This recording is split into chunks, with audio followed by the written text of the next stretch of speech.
ఆయన నేను ఒక డ్రైవర్, ప్రతి బండి వస్తుందన్న. ఎవరైనా డ్రైవర్గా పెట్టుకోవాలనుకుంటే స్క్రీన్ పైన నంబర్ పెడతా, ఆ నంబర్ కాల్ చేయండి, పిలుచుకోండి. ప్రతి బండి వస్తుంది. ఎవరైనా డ్రైవర్గా పెట్టుకోవాలనుకుంటే ఈ నంబర్ కాల్ చేయండి అన్న ప్లీజ్. ఎందుకంటే ఒక 3 లక్షలు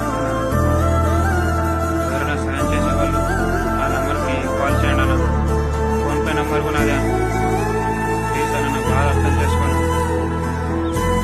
నేను ఒక డ్రైవర్ నాన్న, మీ ఇంటికాడ ఏ బండి ఉంటే ఆ బండి నడుపుతాను. ప్లీజ్ అన్న, అర్థం చేసుకోండి అన్న. ఉంటానా?